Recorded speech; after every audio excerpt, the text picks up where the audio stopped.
উত্তরপত্রের প্রতিলিপি প্রকাশের দাবি জোরালো হচ্ছে। এই দাবিকে সামনে রেখে অর্থাৎ অযোগ্যতে কিভাবে বাছাই করা হবে সেক্ষেত্রে উত্তরপত্রের প্রতিলিপি একমাত্র পথ। সেই দাবিকে সামনে রেখে এবার সুপ্রিম কোর্টে যাচ্ছে চাকরিহারারা। তাদের একটাই দাবি, যে কোনোভাবেই হোক উত্তরপত্রের প্রতিলিপি প্রকাশ করা হোক। অনিশ্চিত ভবিষ্যতের মুখে দাঁড়িয়ে এই দাবিতেই সরব হচ্ছে চাকরিহারারা।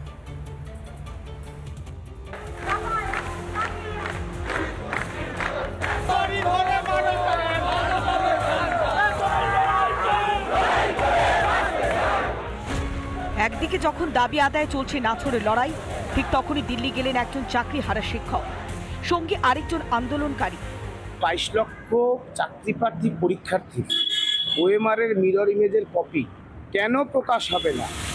দাবি একটাই, অবিলম্বে প্রকাশ করতে হবে উত্তরপত্রের প্রতিলিপি, তাহলেই চাল থেকে আলাদা করা যাবে কাকড়। সুপ্রিম কোর্টে মামলা দায়ের করে কথাই বলবেন চাকরিহারা শিক্ষকরা। তথাকথিত অযোগ্যদের যাতে অবিলম্বে টার্মিনেট করা হয় সেই দাবিতে আমরা মামলা লড়ব।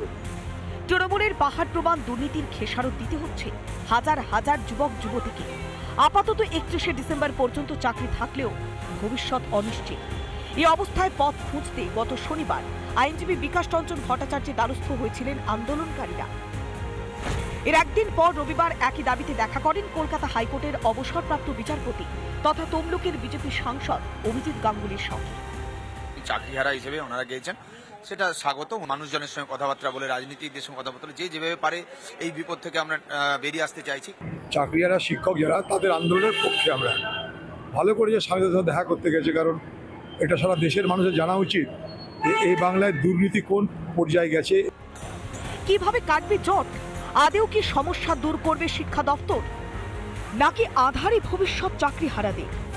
রিপাবলিক বাংলা। 20 দিন পেরিয়ে গেলেও চাকরিহারাদের নাছোড়ের লড়াই, তারা লড়াই চালিয়ে যাচ্ছে। বিকাশ ভবনে শিক্ষা সচিবের সঙ্গে দফায় দফায় গুরুত্বপূর্ণ তারা বৈঠক করেছে, কিন্তু বৈঠকেও এখনো পর্যন্ত পাওয়া যায়নি কোনো সমাধান সূত্র। তাই এবার রাজ্যের সীমানা ছাড়িয়ে রাজধানী দিল্লিতে তাদের আন্দোলন পৌঁছে দেওয়ার হুঙ্কার দিচ্ছেন চাকরিহারারা।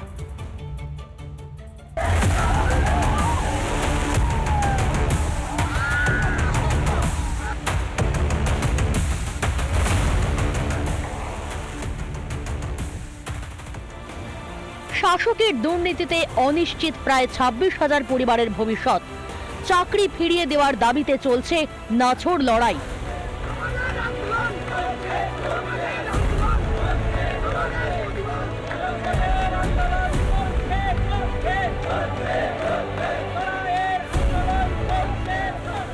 সুরাহার দাবিতে সোমবার বিকাশ ভবনে শিক্ষা সচিব ও শিক্ষা দপ্তরের উচ্চপদস্থ আধিকারিকদের সঙ্গে বৈঠক করে চাকরিহারাদের 6 সদস্যের প্রতিনিধি দল।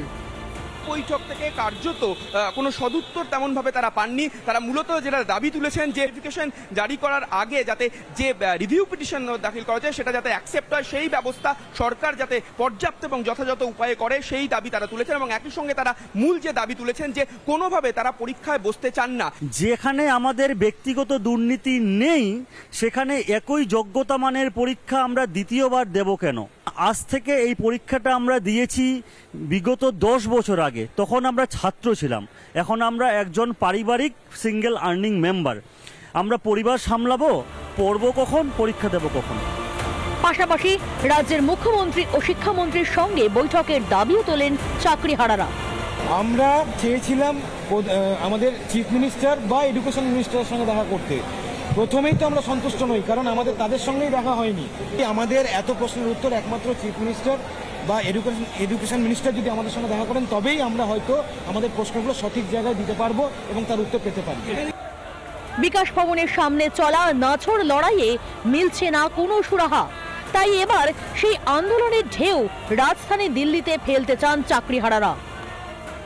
আন্দোলনের অভিমুখ যেটা হবে সেটা শুধুমাত্র আর পশ্চিমবঙ্গমুখী হবে না, দিল্লিমুখীও হবে, এবং আন্দোলনের রূপরেখা আমাদের পরিবর্তন হচ্ছে।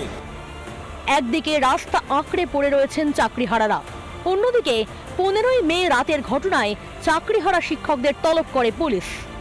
15ই মে বিকাশ ভবনের গেটে ভাঙচুর চালানো এবং পাশাপাশি বিকাশ ভবনে যারা কর্মী তাদেরকে আটকে রাখার অভিযোগে আন্দোলনরত যে চাকরিহারা শিক্ষক রয়েছেন তাদের অন্যতম মুখ চিন্ময় মণ্ডলকে আজ ডাকা হয়েছিল বিধাননগর নর্থ থানা। সেখানে তিনি হাজিরা দেন এবং প্রায় 50 থেকে 55 মিনিট তাকে জিজ্ঞাসাবাদ করা হয় এবং গোটা ঘটনার ভিডিও রেকর্ডিং করা হয়।